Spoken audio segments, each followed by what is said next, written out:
Another little tip here, I'm using the RCBS Case Trimmer-2, and what you do is you take the case, put it in here, and tighten the collet. Well, when you're doing a lot of them, this little handle tends to hurt your hand.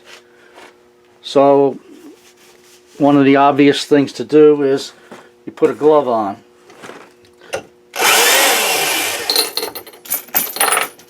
But it's very difficult. You lose your dexterity when you're using the glove.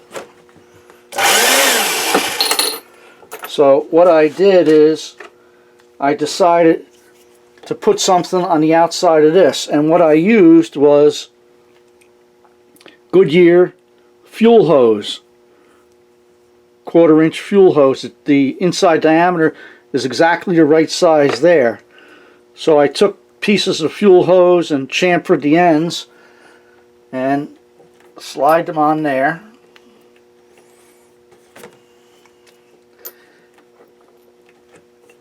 And it makes it a lot easier to do it. You don't have to wear a glove.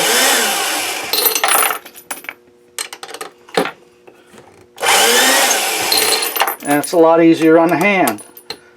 Just a 1/4 turn holds it in there.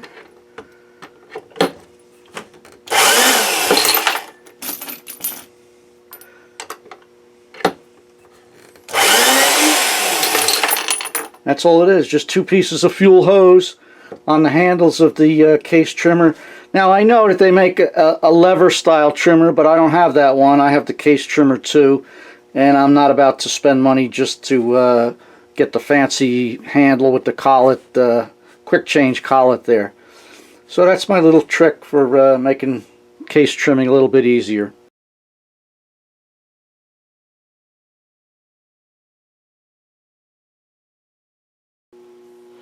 One more little tip I did is I used to have the case trimmer mounted directly to the bench, but that got to be annoying, and I used a crank handle. But then I changed and went to this little RCBS tool. You put in a drill where you can use power to do the trimming. I had a cordless drill, but the batteries on the cordless drill go bad. So now I'm using a corded drill, and I don't have to worry about the batteries. But what I've done is I've made up a base, like a sub base for the trimmer and a guide for the drill. So the idea is I could slide the drill along the guide and it's perfectly lined up. Makes it a little quicker. Just some scrap lumber, the top of a crutch actually, and that's what I used. I screwed a base, the sub base, to the bench with drywall screws, which come in very handy for everything, and it makes trimming a little bit easier. I can do it fairly quickly with the corded drill, using a guide to align the adapter to the case trimmer.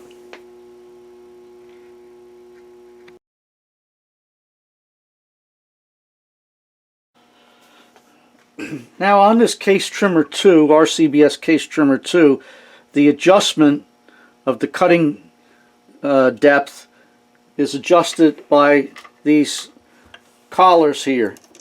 This one is the coarse adjustment, this one is the fine adjustment. And you loosen the set screw here, turn the fine adjustment to get the proper depth that you want after checking it. It's sort of hit or miss.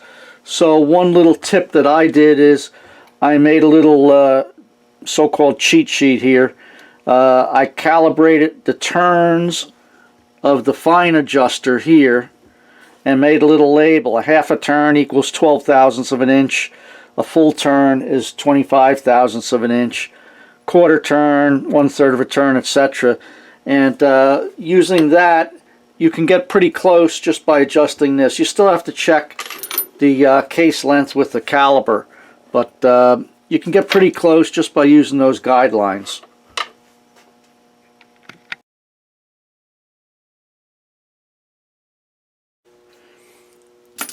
Okay, while I got the camera set up here, I have 19 cases to finish up trimming. I'm going to time it with my little stopwatch and see how long it takes me to do 19 cases, for no particular reason other than just an academic exercise. So let's see here. Okay, we're going to start the stopwatch. Okay, here we go.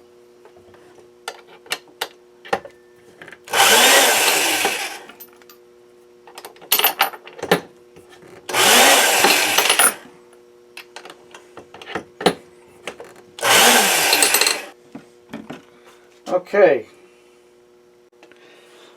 so according to the timer, we did 18 cases. I dropped one of them. 18 cases in 1 minute 35.35 seconds. That works out to like 2 seconds per case. I don't know whether that's fast or slow compared to the fancy electrified case prep stations that you can buy, but that doesn't seem too bad to me. I'll stick with the setup that I have, I guess.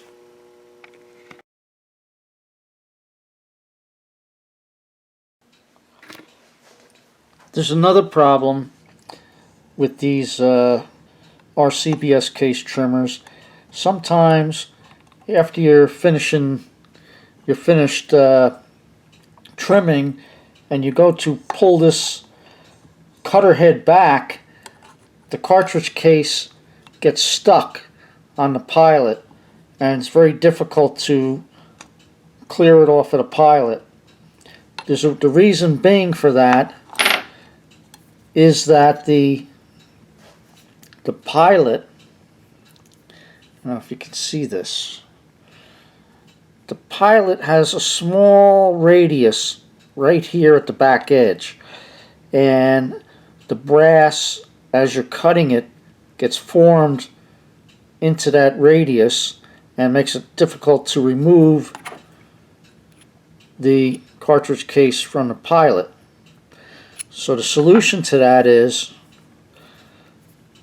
on the back edge, the back face of the pilot here, just take a cut on that, either on a lathe or a drill press or something. But the idea is you want to make this edge as square as possible with no radius on it.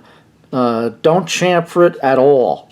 Any kind of chamfer on that back edge is going to cause the brass to extrude into that radius, and it makes it very difficult to remove the brass. So the idea is you just take a file and you have this thing rotating either in a drill press or something, or a lathe, and you take a fine cut there just to remove that chamfer there.